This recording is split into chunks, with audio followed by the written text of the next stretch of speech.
السلام علیکم ورحمۃ اللہ وبرکاتہ۔ الحمدللہ رب العالمین والصلاة والسلام علی سید الانبیاء والمرسلین وعلی آلہ واصحابہ اجمعین وبعد۔ محترم و معزز ناظرین کرام، پیارے مسلمان بھائیوں، نوجوان ساتھیوں، آج ہم آپ کے سامنے دنیا کی حقیقت کے عنوان پر لب کشائی کرنے جا رہے ہیں۔ پیارے مسلمان بھائیوں، یہ دنیا بہت خوبصورت نظر آتی ہے،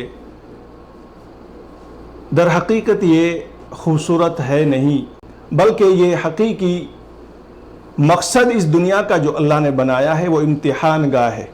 اس دنیا کی حقیقت کے متعلق اللہ تعالیٰ فرماتا ہے وَمَا الْحَيَاةُ الدُّنْيَا إِلَّا مَتَاعُ الْغُرُورِ، سورۃ الحدید آیت نمبر 20، کہ دنیا کی جو زندگی ہے یہ دھوکے کا سامان ہے۔ یہ دنیا اللہ تعالیٰ نے دراصل ایک امتحان کے لیے بنائی ہے۔ انسان کو اس دنیا میں بھیجا ایک مقصد کے تحت بھیجا ہے۔ اگر اس مقصد میں انسان پاس رہتا ہے، اس مقصد کو سمجھنے کی کوشش کرتا ہے، تو وہ دراصل اس دنیا کے مقصد میں کامیاب ہے۔ اور اگر اس نے اپنے رب کو بھلا دیا، اپنے اللہ کی وحدانیت کو نہیں پہچانا، اپنے آپ کو نہیں پہچانا، اس دنیا کی رنگینیوں میں، اس دنیا کے فتنوں میں وہ بھی مبتلا ہو گیا، تو پھر اس انسان کا اس دنیا میں آنے کا مقصد پورا نہیں ہوا ہے۔ اور اللہ تعالیٰ مزید فرماتا ہے دنیا کھیل تماشا ہے، یہ بہت عظیم شے نہیں ہے۔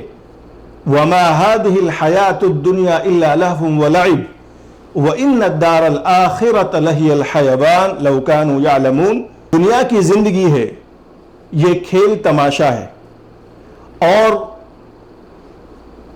آخرت کا جو گھر ہے، جو آخرت کی جو زندگی ہے، آخرت میں جو ہمیں ملنے والے ایام ہیں، وہی دراصل حقیقی زندگی ہے۔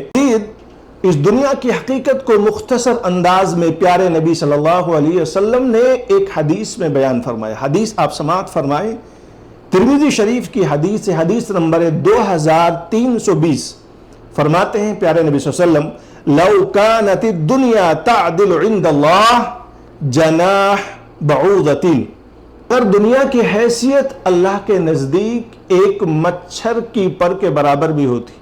مچھر کے پر کی کیا حیثیت ہے، آپ ذرا غور کریں، دیکھیں، اس کی کوئی حیثیت نہیں ہے۔ اس سے انسان کیا فائدہ اٹھا سکتا ہے، اس سے کیا مقصد حاصل ہو سکتا ہے، نہیں ہو سکتا ہے۔ تو اللہ کے نبی صلی اللہ علیہ وسلم نے سمجھایا اگر دنیا کی حیثیت ایک مچھر کی پر کے برابر بھی ہوتی تو اللہ تعالیٰ ایک گھونٹ پانی کسی کافر کو بھی نہیں پلاتے، جبکہ اس دنیا میں رب العالمین کا نظام ہے کہ یہاں چاہے کافر ہو، چاہے مسلمان ہو، چاہے مومن ہو، چاہے منافق ہو، چاہے مشرک ہو، چاہے فتنہ فساد کرنے والا ہو، سب کو اللہ تعالیٰ برابر روزی دیتا ہے، سب کو کھلاتا پلاتا ہے۔ اللہ کے نبی نے اس حدیث میں سمجھانے کی کوشش کی کہ یہ دنیا ہے، اس کی کوئی حیثیت نہیں ہے۔ اگر کوئی حیثیت ہوتی تو پھر اللہ تعالیٰ، اگر حیثیت ہوتی تو اللہ تعالیٰ کافروں کو جو اس کا انکار کرتے ہیں، جو اس کی وحدانیت کو نہیں مانتے ہیں، ان کو ایک گھونٹ پانی نہیں پلاتا۔ لیکن اللہ نے اس دنیا کو امتحان گاہ بنایا ہے، آزمائش کے لیے یہاں انسان کو بھیجا ہے، اور اس کے بعد سب کو اللہ کھلاتا پلاتا ہے، اور آخر میں اس دنیا سے انسان کو جانا ہے، اور اس دنیا کا بھی خاتمہ ہونا ہے۔ امام حسن بصری رحمۃ اللہ علیہ فرماتے ہیں اس دنیا کے متعلق الدنیا حلم، کہ یہ دنیا ایک خواب ہے۔ خواب انسان دیکھتا ہے، اور جب وہ رات میں خواب دیکھا، سوتے وقت اس نے نیند میں خواب دیکھا، اٹھتا ہے تو وہ صرف خواب تھا، اس کی کوئی حقیقت نہیں ہے۔ اسی طریقے سے دنیا خواب ہے، والآخرۃ یقظۃ، اور جو آخرت ہے وہ حقیقت ہے، وہی اصل ہے۔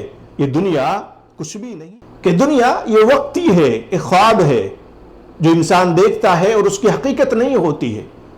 جو نیند میں دیکھا، اس کے بعد نیند سے بیدار ہوتا ہے تو اس دیکھتا ہے کچھ نہیں ہے، وہ صرف ایک خواب تھا۔ اسی طریقے سے یہ دنیا ہے۔